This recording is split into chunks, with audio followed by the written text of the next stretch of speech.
Remember, for specific coaching advice, whether you're trying to lose weight, gain muscle, prep for a contest, you're an athlete looking to get better at your sport, that's us. We can help you. For coaching, right below us here, drop us a comment. We'll get back to you on that. And then also you can find us at Instagram at body_factory_inc. Slide into those DMs. Let us know what you're looking to do. We'd be more than happy to help you out with that. And of course, with the YouTube channel, hit that subscribe button below. Don't miss any of the Body Factory content to come, and go support Old School Labs. www.oldschoollabs.com. Use code WILLBF, save 15%. Body Factory, welcome to another episode. Today, I feel like everybody's doing this wrong. Not enough information out there on the anabolic window.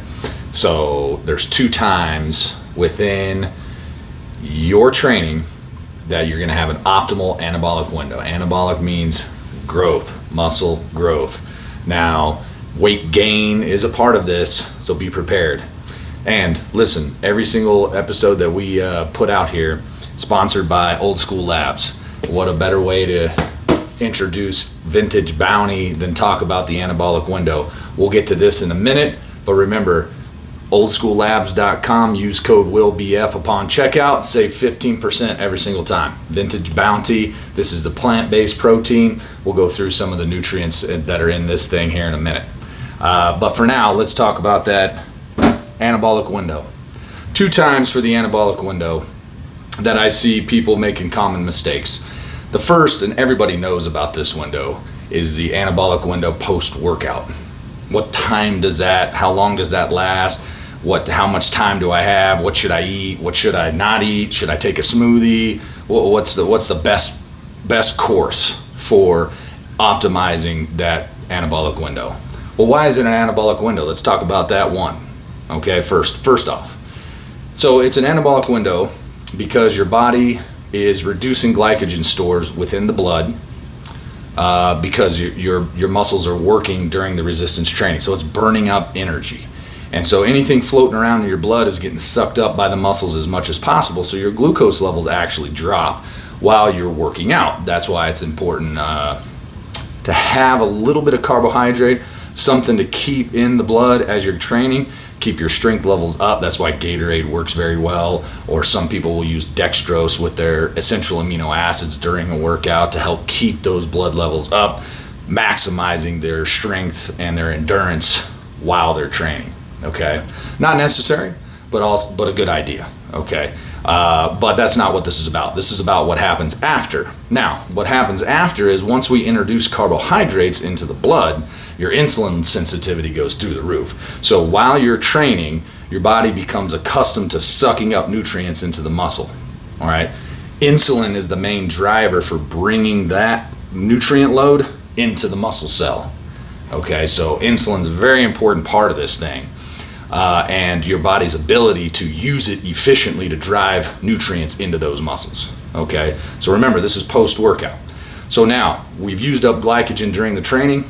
Post-workout, our insulin sensitivity is very high because our body's accustomed to using it. Okay, glucose levels low, helps drive down A1C, all of those things. Resistance training is great for that. Now, what do I put in my body? And how long do I have to make sure I'm properly nutriated? So, first, you have about a 1 to 2 hour window, depending on your body. And each individual is a little bit different, so it takes some trial and error. But you have about a 1 or 2 hour window to put in the proper nutrient profile to make sure your body's insulin sensitivity stays high and you maximize driving nutrients back into those muscle tissues. Okay, so my recommendation, what works for me, what works for a lot of clients that I train, we use a 40-50-10 split. Okay, so if you're taking a 400 calorie shake post-workout, 50% of those calories should be coming from carbohydrates, 40% from your protein source, and 10% from fat. So the best way to do this, my opinion, is you use a little bit of dextrose or honey, maybe rice cereal to get to that number, with some mixed berries.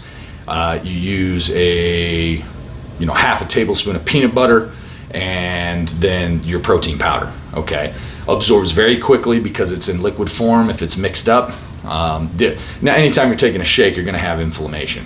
That's just the way it goes, guys. Okay, so your body loves food, actual food, and we'll talk about that in a second. But the shake seems to be the most important, okay? So, or easiest for people to put in post-workout.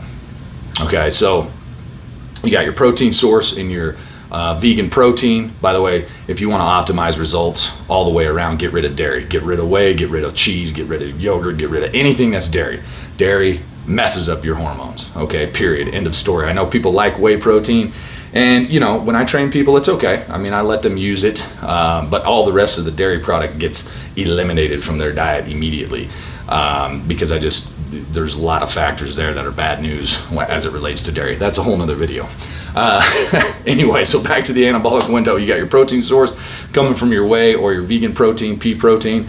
You got your carbohydrate source coming from berries and from a simple carbohydrate like a Rice Krispie or honey. And then you have a fat source like either nuts, or if you don't want the grittiness, you use your like peanut butter or something like that. Okay, so that brings me to Vintage Bounty. Okay, 4 sources of protein coming from pumpkin seed, brown rice protein, pea protein, let me see, what was the other one? Sorry, and sunflower. Yes, all 4 sources. This stuff is amazing. It mixes wonderfully. No chalky flavor. Mix it right in water. I do it all the time. Now, sometimes to flavor it up a little bit, we'll use some almond milk added to it. But Vintage Bounty, remember, oldschoollabs.com, save 15%, use code WILLBF, okay?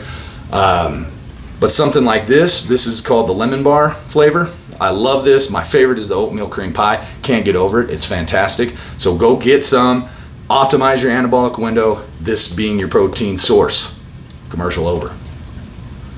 Okay, so let's talk about anabolic window 2. What is that? So there's other times when your body is ready to start priming itself for growth, okay? The second thing or place that I want to talk about today is post-contest. So now, what we just discussed is anybody that's resistance training, whether you're a novice, whether your doc said get in there and start lifting some weights, your blood pressure's high, we got to bring that stuff down, or you're an avid person that trains avidly. That window is always there for anybody. Now, the second window that I want to talk about is post-contest. So you get up on stage, you diet, you deplete, you do all these things, your fire's burning, you're burning a bunch of fat, you're depleting the muscle tissue to get as lean as possible, you present your package, and then most people jump off the deep end because they haven't eaten anything in so long.